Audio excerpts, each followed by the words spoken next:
Muito além das ruínas das gloriosas civilizações europeias, existe um mundo ainda mais antigo, quando os dinossauros eram reis. Durante milhões de anos, seus ossos ficaram escondidos, preservados num melancólico pântano primitivo. Porém, uma nova era de descobertas viria trazer os dinossauros de volta à vida quando a ciência europeia deu à luz aos maiores gigantes a caminharem pela Terra.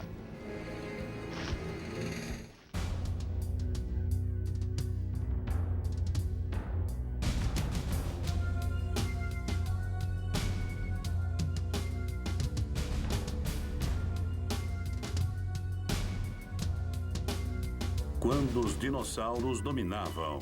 Nascimento dos gigantes. A Europa, há 70 milhões de anos.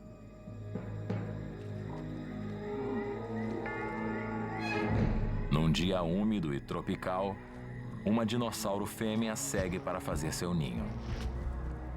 A jornada é perigosa.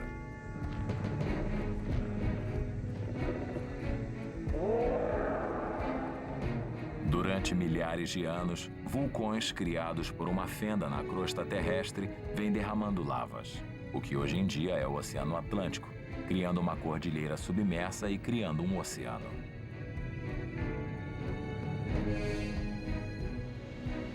O nível do mar é 26 metros mais alto do que é hoje. E os pântanos cobrem grande parte das planícies costeiras da Europa. A temperatura é quente e úmida.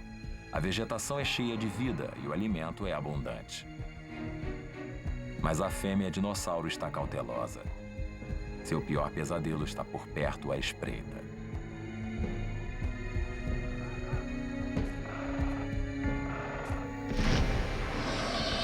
Um roda-moinho de patas poderosas e de garras cortantes pode abatê-la em segundos.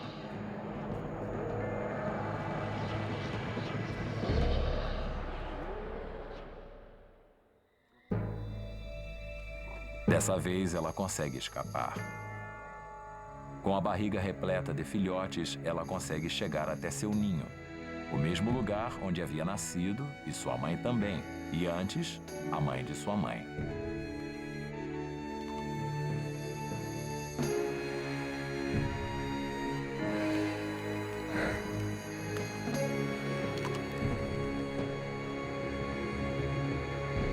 Aí ela colocará seus ovos com a esperança de que sua espécie sobreviva. 70 milhões de anos mais tarde, o pântano primitivo daria lugar a vinhedos e as paredes do Carcassonne medieval do sul da França.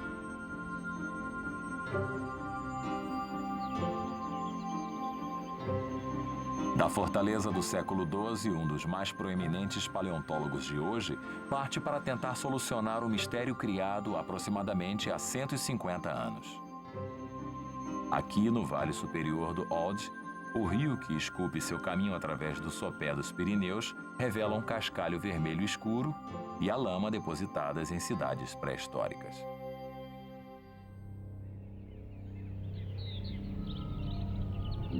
Atualmente, o vale se encontra repleto de fósseis, mas é o mistério que cerca a vila próxima de René-le-Château que atrai os visitantes.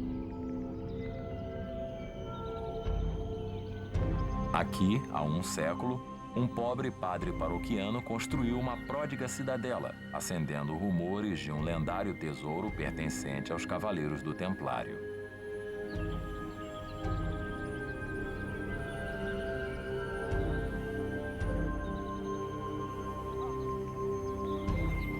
Até mesmo hoje em dia, lendas sobre riquezas ocultas em René-le-Château circulam na internet. Porém, para o paleontólogo Éric Pifetot, o verdadeiro tesouro estaria enterrado no cascalho abaixo da igreja. Os mesmos sedimentos nos quais um padre local, Jean-Jacques Puech, descobriu alguns fragmentos inusitados há 150 anos. Os mais surpreendentes são fragmentos de cascas de ovos com uma dimensão muito grande. Puech escreveu em 1859. Sua espessura constante entre duas superfícies perfeitamente paralelas, sua estrutura fibrosa e principalmente sua curvatura regular definitivamente sugerem que sejam enormes cascas de ovos, pelo menos 4 vezes maiores do que o volume de ovos de avestruz. Esses pequenos fragmentos de ovos são similares aos que Jean-Jacques Puech encontrou em 1850, e ele foi a primeira pessoa a encontrar e a identificar ovos fossilizados. O padre não apenas encontrou os primeiros ovos de dinossauros, ele também se deparou com o maior sítio de ninhos de ovos do mundo.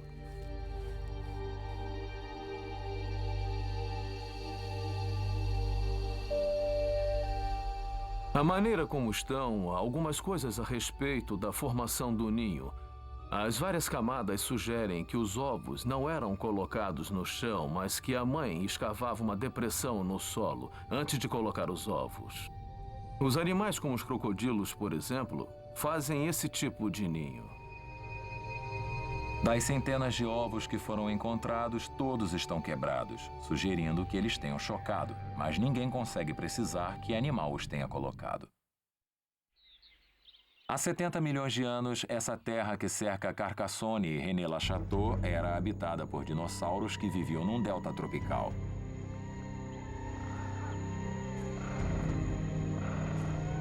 Aqui, um rio primitivo carregado de limo vagarosamente ia se estagnando. Porém, na época de cheia, ele se tornou caudaloso. Pegando os dinossauros desprevenidos, ele os carregou corrente abaixo para uma trágica morte por afogamento, depositando seus corpos nas margens cheias de lama.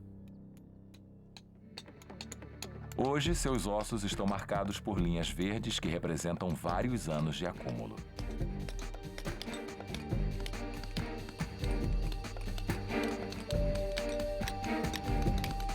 O sítio é espetacular. Dinossauros de várias espécies estão enterrados aqui, um em cima do outro. Porém, o mistério permanece.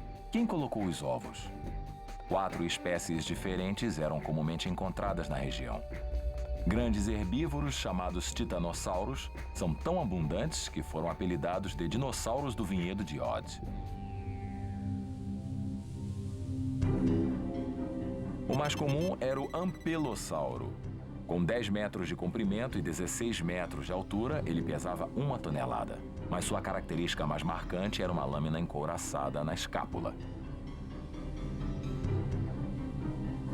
Outro candidato, o estrutiossauro, também era encouraçado, porém menor. Seu arqui-inimigo era o tarascossauro, um carnívoro feroz com 5 metros e com a boca repleta de dentes com serras e extremidades duplas. Porém, os dinossauros não eram os únicos animais a colocar ovos há 70 milhões de anos. Além dos dinossauros, também encontramos restos de aves muito antigas, tal como essa pelvis aqui, de uma ave que tinha o tamanho de uma avestruz. E é claro que as aves deviam colocar ovos, grandes ovos, então isso dificulta um pouco as coisas para nós. No laboratório de Henrique, um técnico delicadamente sonda os conteúdos fósseis de um ovo recuperado quase que intacto da escavação. Ele está em busca dos restos de um embrião, a única forma de descobrir que dinossauro colocou o ovo. Os embriões são extremamente difíceis de encontrar e para Henrique Buffetot, hoje não é exceção. A espera de Henrique por seu primeiro embrião de dinossauro terá que continuar. Mas em 1988, quando as pedras desceram em cascata pela encosta de uma montanha a 1.300 quilômetros numa distante região próxima a Hateg, na Romênia Central, foi o dia de sorte de Dan Grigorescu, da Universidade de Bucareste. O deslizamento expôs um ninho contendo 16 ovos gigantescos.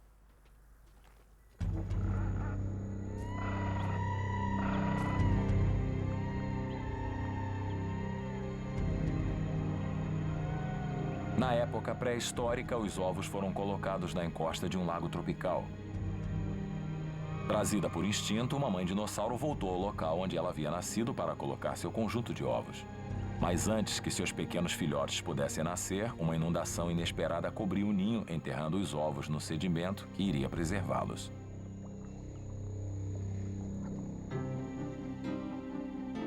Para evitar danificar os ovos, Grigorescu utilizou um tomógrafo para espiar o que havia dentro. E então ele viu algo que seu colega francês Henrique Buffetot daria os olhos da cara para ver. Um embrião incipiente de um dinossauro enrolado e intocado há 70 milhões de anos.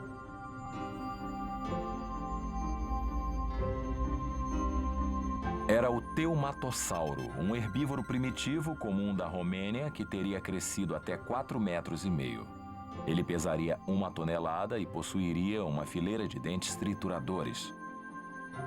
Mas havia mais. Grigorescu também encontrou pequenos restos de vários dinossauros infantes. Enquanto examinava seus fêmures, ele notou uma modificação na estrutura de suas patas nos primeiros dias após terem nascido. O ponto principal era que os filhotes ficavam no ninho até que os ossos se desenvolvessem o suficiente para que pudessem correr. Então, a mãe permanecia perto do ninho durante todo esse tempo, alimentando os filhotes. A maioria dos répteis modernos abandonam seus filhotes após o nascimento. O fato de os dinossauros fêmeas serem boas mães poderia ser um dos motivos de terem prosperado. Do leste a oeste, eles vagaram pelo continente da Europa durante milhões de anos até serem extintos. Porém, há 2 séculos, ninguém podia imaginar que tais criaturas houvessem ao menos existido.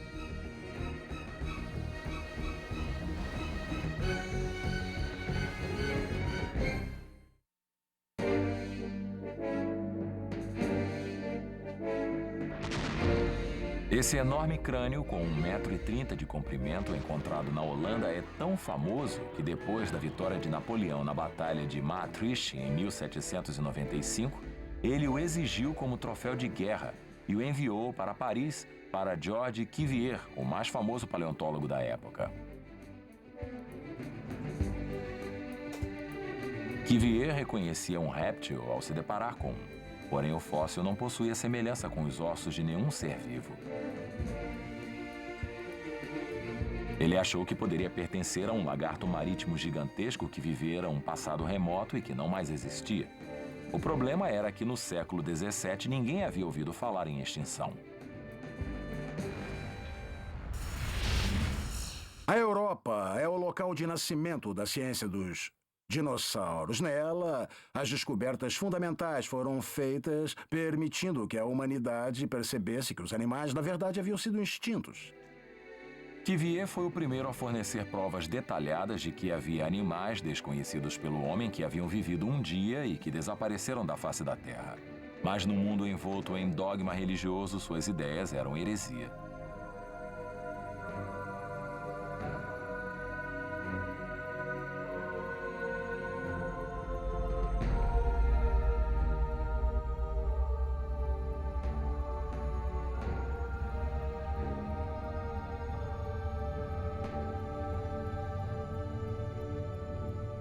E Adão viveu 130 anos e gerou um filho à sua semelhança. Ao falar sobre a criação na Bíblia, o arcebispo irlandês James Ussher pronunciou que a Terra fora criada no ano de 4004 a.C., no dia 26 de outubro, precisamente às 9 horas da manhã. Porém, uma revolução estava ocorrendo. Em 1795, um escocês chamado James Hutton estava explorando a paisagem nos arredores de Edinburgh quando ele observou algo surpreendente.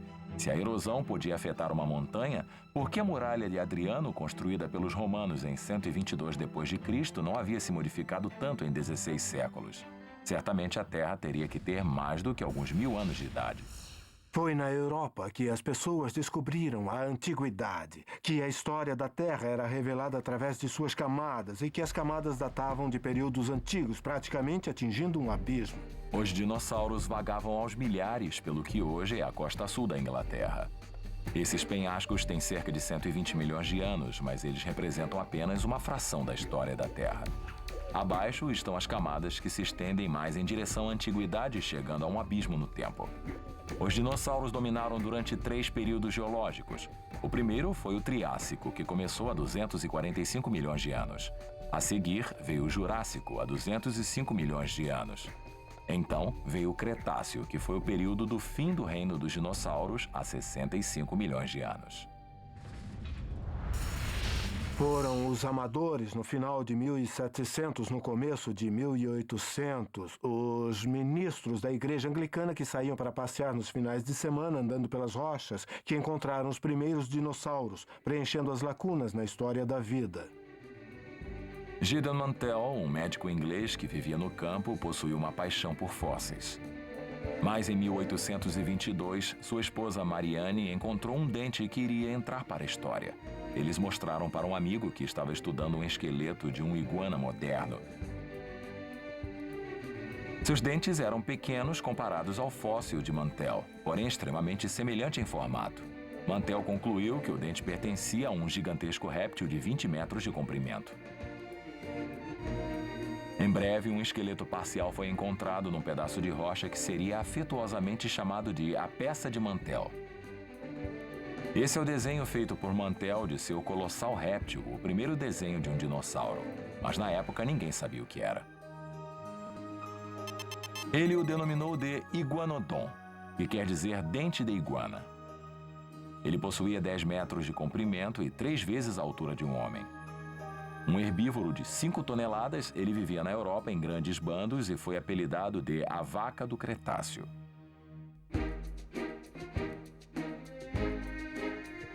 A maioria dos cientistas da época achava que animais como o Iguanodon eram apenas lagartos gigantescos. Mas Richard Owen, um grande especialista em anatomia da Inglaterra, pensava diferente. Eu os denominei de dinossauria, do grego que quer dizer lagarto grande, terrível, temível. Num discurso hoje famoso, realizado em 1871, ele criou a palavra dinossauro para descrever um novo tipo de réptil que vivia em terra, ficava de pé e que vivia uma vida ativa. 100 milhões de anos depois, um rio cheio pelas chuvas da estação seguia seu curso através da Bélgica primitiva. Cercando-o, havia uma floresta de arbustos tropicais, a meca da vida pré-histórica. Mas o rio era uma armadilha mortal. No século XIX, a pequenina cidade de Vernassos, na região sudoeste da Bélgica, era famosa por seus vastos depósitos de carvão. Mas em 1878, os mineiros encontraram mais do que imaginavam encontrar. Enquanto abriam um novo veio a cerca de 300 metros de profundidade, acharam algo fora do comum. Não era rocha e não era madeira. Era um osso brilhando com pirita amarela, comumente chamada de o ouro dos tolos. Como mineral, não possuía valor. Como fóssil, era o filão mestre. O primeiro esqueleto completo de um iguanodon havia sido encontrado. Com o tempo, 39 esqueletos virtualmente intactos surgiriam na mina.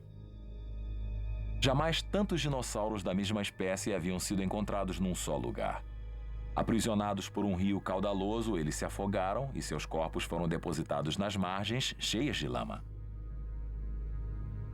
A tragédia foi uma bênção para os primeiros paleontólogos. Pela primeira vez, finalmente possuíam ossos suficientes para ver como seria um iguanodon. Montado por um famoso especialista francês em anatomia, Louis Dolo, eles foram colocados na posição em pé como se estivessem pastando em árvores, utilizando a cauda como apoio. O atual curador é cético com relação à forma como eles foram montados. E nessa montagem do iguanodon, a cauda está flexionada. E se observarmos com mais atenção, podemos ver que ao dobrarem a cauda, algumas vértebras foram partidas. Dolo imaginava o iguanodon sobre 2 patas, como o canguru. Ele rejeitava o rinoceronte de 4 patas que Richard Owen havia apresentado para exibição no Palácio de Cristal 25 anos antes.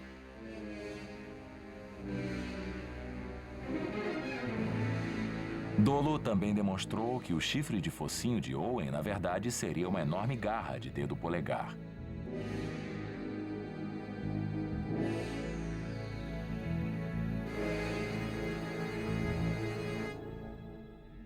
O iguanodon possuía uma das mais extraordinárias mãos que qualquer outro animal, vivo ou morto.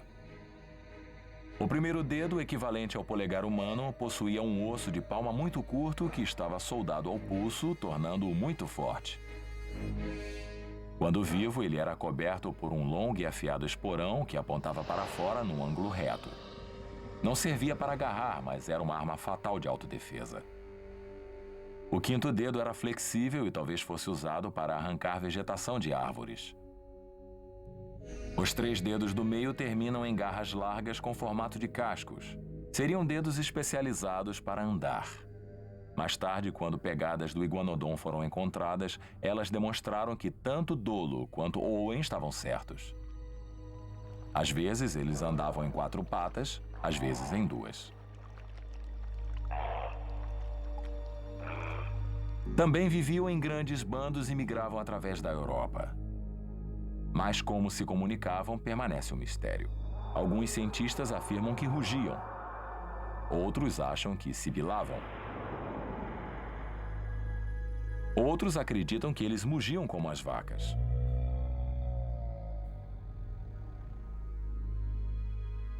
Provavelmente nunca saberemos. Hoje, seus restos são encontrados apenas em alguns locais. Curiosamente, um deles é a pequena ilha de Wight, a 8 quilômetros da costa sul da Inglaterra.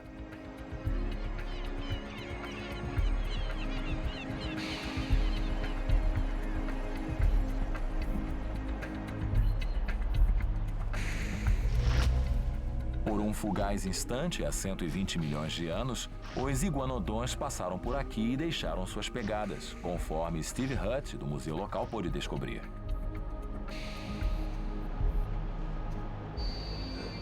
Aqui há um terreno cheio de pegadas. São rastros deixados por muitos iguanodons há milhões de anos. Vêm das rochas e depois descansam na praia. Isso é uma verdadeira maravilha. É a pegada de um animal de cerca de 10 metros de comprimento que pesava até 3 toneladas. Grandes dinossauros numa pequena ilha pode ser estranho, mas no início do Cretáceo a ilha de Wight não existia. Fazia parte de uma enorme planície inundada que os geólogos chamaram de O Círculo. Essa planície se estendia através do Canal da Inglaterra até o norte da França e a Bélgica. E como era esse lugar há 120 milhões de anos, quando os dinossauros viviam aqui? Certamente não era parecido como é hoje. Não havia mar, não havia praia, nem essas escarpas maravilhosas. Era uma planície inundada e possuía a extensão de milhares e milhares de quilômetros.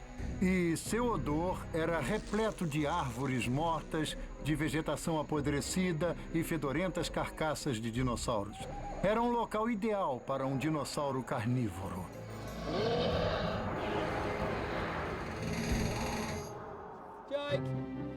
John Winch é um caçador de fósseis amador, mas seu Bull Terrier, Jake, é um profissional com mais de uma dúzia de ossos encontrados. O que é isso?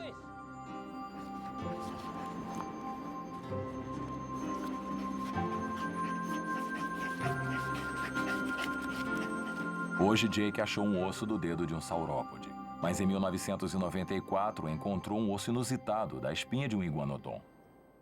Ele é incomum porque é deformado na parte superior. Achamos que foi mordida de um grande dinossauro carnívoro. Vários dentes do predador foram encontrados nas proximidades. Podemos ver as marcas dos dentes. Aqui, e novamente aqui. Há 120 milhões de anos, nas planícies alagadas da ilha de Wight, uma criatura sombria, sedenta por sangue, espreitava um desafortunado iguanodon. O predador estava bem armado e era perigoso, mas sua identidade é um mistério. O que seria? Steve Hutt e uma equipe do Museu da Ilha de Wight encontraram outra intrigante cauda. Podemos estar diante do assassino, do predador de iguanodon. Estou com um dente maravilhoso. Vejam como está preservado. Está amassado, está partido pela pressão de milhares de toneladas de rochas ao longo de milhões de anos. Mas se eu limpar um pouquinho e molhar, ele surge de maneira impressionante. Podem notar as formações cerradas atrás e na frente.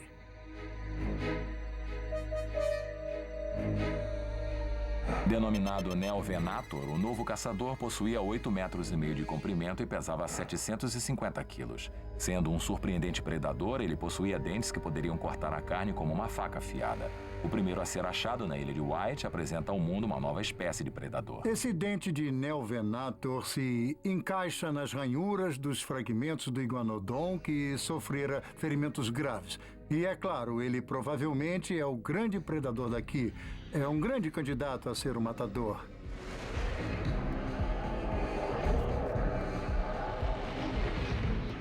Esse é o pior pesadelo do Iguanodon. Lá estou eu cuidando de minha vida, comendo plantas e, de repente, o pesadelo surge. E vem chegando. Agora eu sou o maior. Ele tem cerca de 4 ou 5 toneladas e talvez o menor não devesse ficar com medo, mas ele vem pra cima e não importa o tamanho que tenha, é assustador. Ele sabe que é encrenca. E pelo pânico faz coisas tolas. Eu imagino que ele tenha saltado pela planície inundada, então chega a hora e ataca. Acho que ele não matava com a cabeça, e sim com suas garras afiadas das patas dianteiras e traseiras. Retira meu intestino e... eu continuo vivo por algum tempo. Ele mete a cabeça e começa a cheirar as minhas entranhas.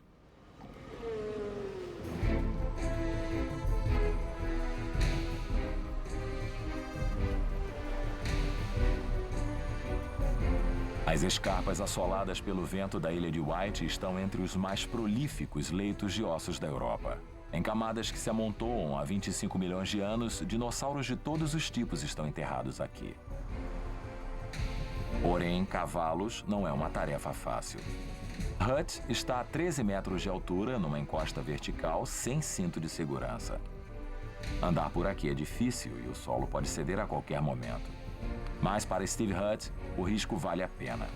Ele encontra outro predador. O mais recente é realmente o mais emocionante para investigar a idade, porque esse é um novo dinossauro carnívoro. Estamos diante de um animal esguio, um animal de patas longas e possui uma face longa e afiada, com um focinho largo. E uma vez que ainda há alguns ossos presos na pedra, parece um concreto. Estamos demorando um tempo muito grande para retirar os ossos. Tentamos usar produtos químicos e utilizar formas mecânicas de retirar os ossos da pedra, mas é um processo delicado. Escavado em abril de 1998, ainda não foi batizado. Mas já possui uma impressionante semelhança com o Velociraptor, só que 2 vezes maior. Um gracioso caçador possuía 1,60 m de altura e 5 metros de comprimento. Seus braços tinham uma envergadura de 1 metro e suas mãos possuíam enormes garras para agarrar suas presas ou para destroçá-las e arrancar sua pele enquanto ainda estavam vivas. Mesmo nessa pequena ilha de White, os dinossauros eram maiores do que a vida. Porém, em outra ilha no leste europeu, eles eram mais estranhos do que a ficção.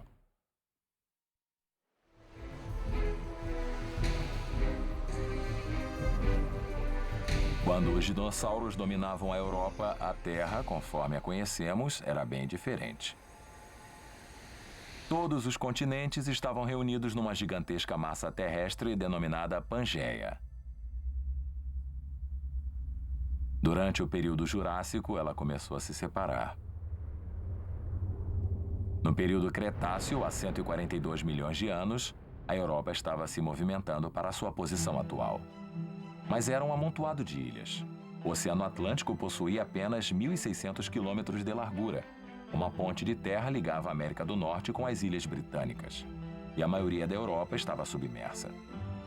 Um vasto oceano de águas rasas, denominado Tethys. Somente alguns picos isolados davam a ideia do continente que iria surgir. Quando o supercontinente Pangeia se separou em diferentes regiões, os vários animais e plantas que viviam nessas massas continentais se isolaram. Isso fez com que eles começassem a desenvolver uma trajetória própria e independente. Esses animais exóticos e estranhos se desenvolveram em certos locais do mundo. Os efeitos do isolamento fazem com que a evolução tenha a chance de seguir em diferentes direções. Na Europa Centro-Leste, no que hoje em dia seria a Romênia, uma antiga cidade chamada Hateg vivia isolada do resto do mundo. Hoje é a Transilvânia, o lendário berço dos vampiros. Mas há muito tempo nela haviam dinossauros igualmente estranhos.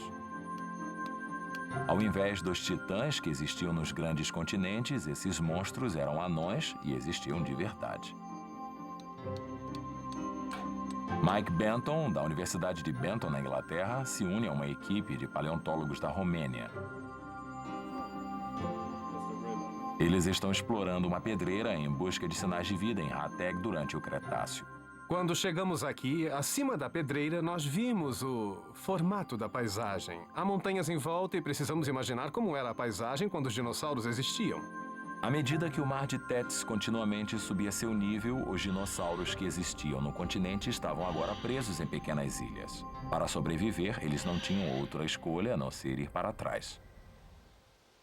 Este aqui é o fêmur de um dinossauro chamado Teumatossauro. Ele é igual ao osso da minha perna. Aqui temos uma rótula e esta é a junta superior que une ao quadril.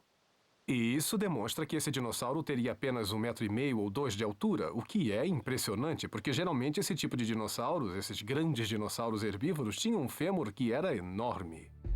O Teumatossauro era um dinossauro com bico de pato, comum na Europa e na América do Norte há 70 milhões de anos durante o final do Cretáceo.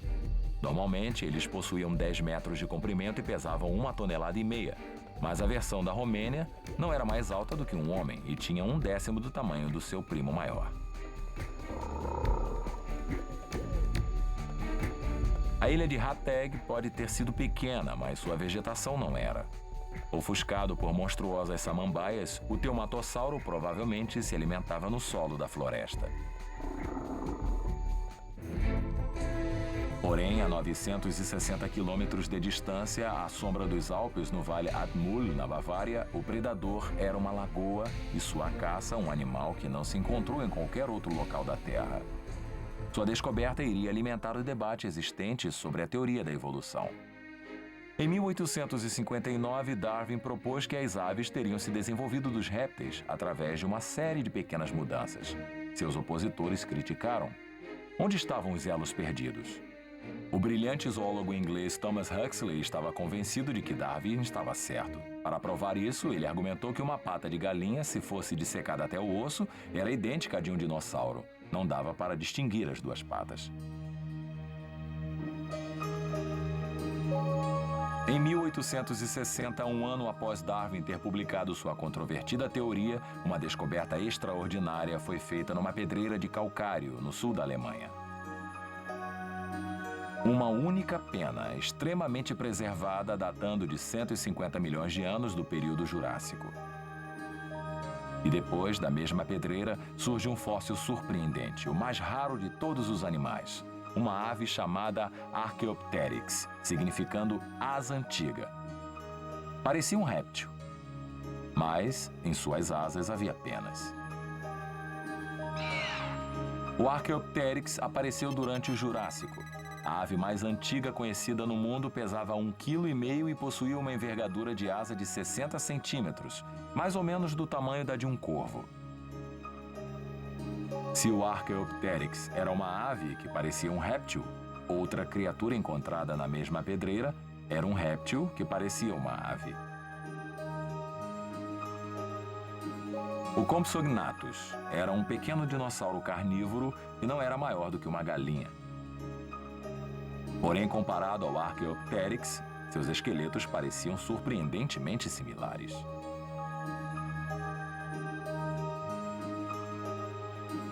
Ambos possuem longos pescoços esguios, uma cauda longa de réptil, delicados membros e patas traseiras, um dedo virado para trás e pequenas carrancas com dentes em serra e afiados. A semelhança convenceu Huxley de que o Archaeopteryx seria o elo perdido de Darwin. Mesmo morto, o Archaeopteryx parece estar alçando voo.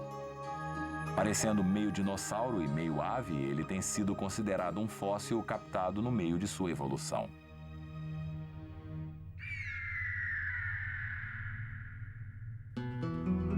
$30 milhões de anos mais tarde, em Los Royas, na Espanha, a natureza fazia experiência com um dinossauro que poderia ser um outro elo perdido.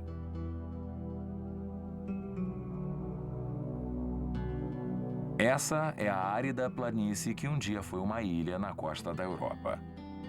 O clima era subtropical e a vegetação era viçosa. Lagartos, salamandras e rãs buscavam abrigo sob as samambaias e as primeiras plantas florais, enquanto gigantescos saurópodes e iguanodons pastavam a folhagem das árvores.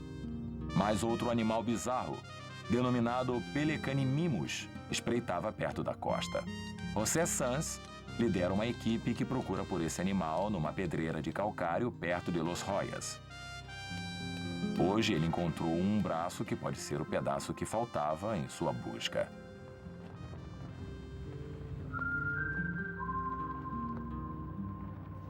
De volta a seu laboratório na Universidade de Madrid, ele junta o braço ao resto do corpo.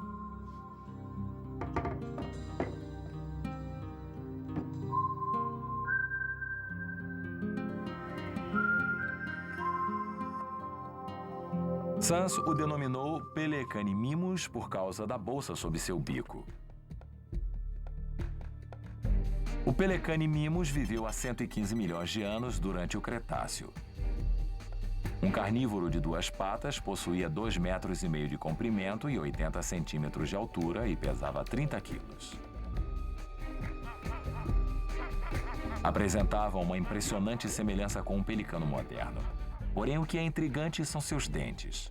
O Pelecanimimus possuía 220 dentes tão próximos que virtualmente não há quase espaço entre eles.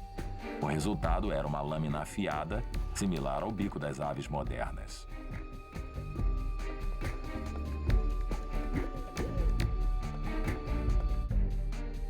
A bolsa é um enigma. É uma membrana inflável que provavelmente era utilizada para a pesca, mas que também poderia ter sido usada para a exibição sexual. Se as aves se desenvolveram a partir dos dinossauros, um dos grandes mistérios seria como elas aprenderam a voar. Teria sido do chão ou descendo das árvores? Ninguém sabe ao certo, mas voando sobre Las Royas havia um pequeno animal denominado Eualulaves. Seu esqueleto, descoberto em 1994, revelou uma intrigante pista sobre a origem do voo.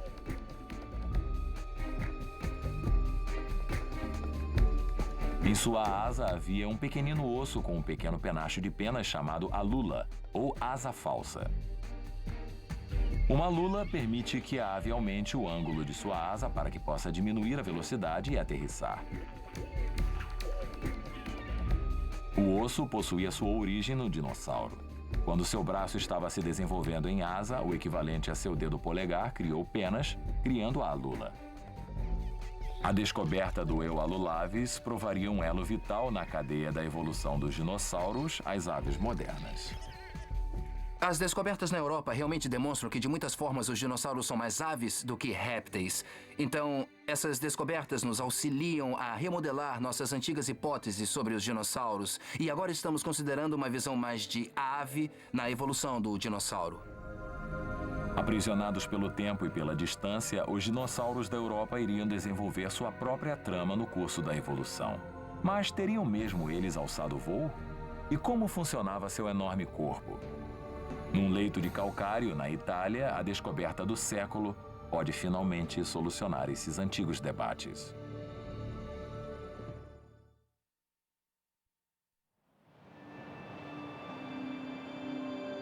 Há um velho ditado: ver Nápoles e depois morrer.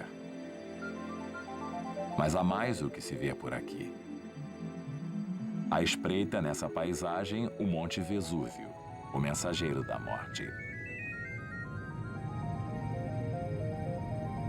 Os vulcões existentes na Terra, quando os dinossauros dominavam, continuaram sua destruição até nosso tempo.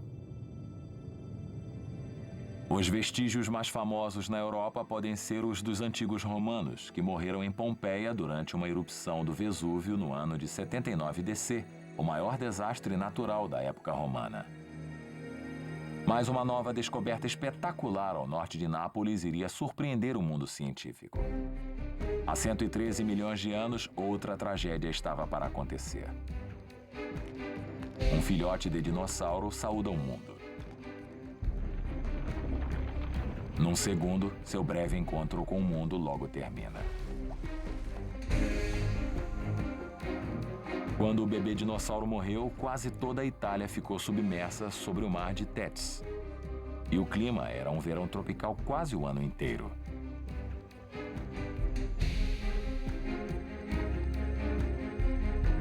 O dinossauro caiu numa lagoa e foi rapidamente soterrado.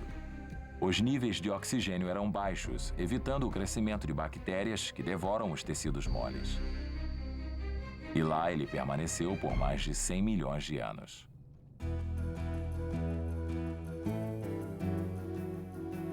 Hoje, a antiga lagoa foi preservada nos leitos de calcário de Pietrarroia, ao norte de Nápoles.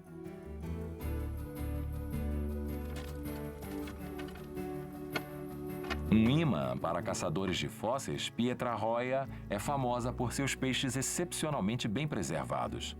Mas em 1980, Giovanni Tadesco e sua esposa Giovanna encontraram algo diferente. Enquanto procuravam em rochas, Giovanni encontrou um fóssil que ele jamais havia visto. Oh, Deep Iguana. Ao retirar o pó, surgiu o esboço de um animal muito pequeno com apenas 20 centímetros de comprimento. Mas não era um peixe. Primeiro acharam que era uma ave. Então eles assistiram o filme Jurassic Park e acharam que parecia com um Velociraptor. O paleontólogo Marco Signore, da Universidade de Bristol, confirmou que era um dinossauro, o primeiro a ser encontrado na Itália. Eles o chamaram de Scipionyx, em homenagem a um corajoso soldado romano famoso por ter derrotado Aníbal. Um carnívoro de 2 patas, o Scipionyx possuía longos braços e pernas e um focinho repleto de dentes afiados. Adulto, ele deveria atingir 2 metros e provavelmente caçava em bandos. Hoje, o sítio se encontra cercado como se fosse o Forte Knox, mas o Scipionyx é mais do que um tesouro nacional. Para os paleontólogos, ele pode representar a mais importante descoberta do século XX. Foi uma descoberta muito importante de órgãos de um dinossauro, único no mundo. O achado é mais do que isso. Espera-se que finalmente o Scipionyx solucione o mistério que vem intrigando os cientistas há mais de um século. Seriam os dinossauros animais de sangue frio, sombrios, como os répteis modernos? Ou seriam vigorosos, de sangue quente, como os mamíferos e as aves? Esse pequeno intestino aqui é vizinho e passa através desse outro aqui. A imagem de um dinossauro é grande, lenta e poderosa. Mas outros eram ágeis, velozes e prontos para atacar num instante, sugerindo que seu metabolismo seria alto. Teriam eles um mecanismo para a produção de energia? Sem os órgãos internos, não havia como saber. Então, surgiu a descoberta do Scipionyx.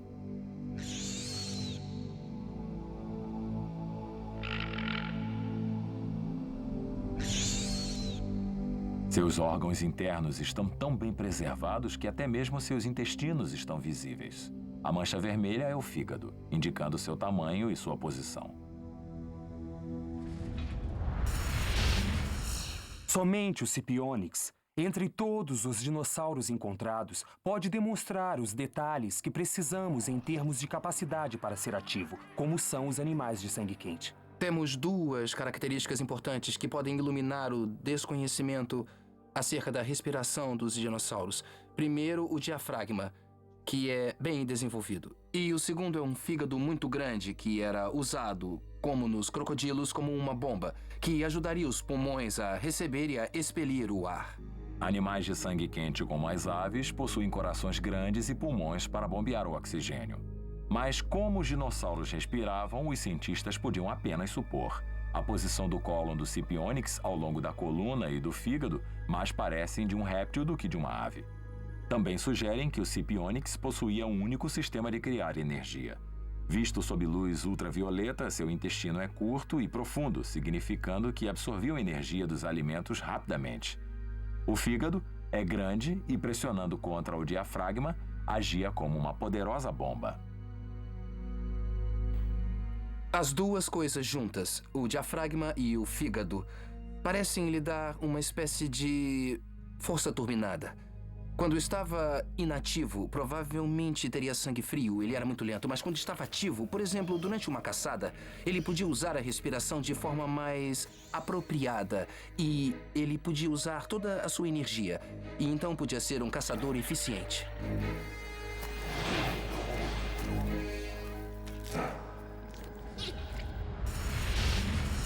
É extremamente significativo. Primeiro de tudo, nos revela que os dinossauros carnívoros eram de muitas maneiras fisiologicamente diferentes de qualquer outro grupo de vertebrados.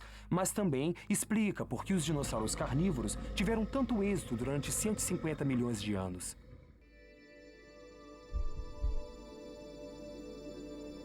Há 2 séculos, a Europa descobriu uma maravilhosa criatura que ninguém jamais sonhara que poderia haver existido. A descoberta chocou o mundo civilizado e lançou à humanidade uma surpreendente jornada de volta no tempo, quando os dinossauros dominavam a Terra.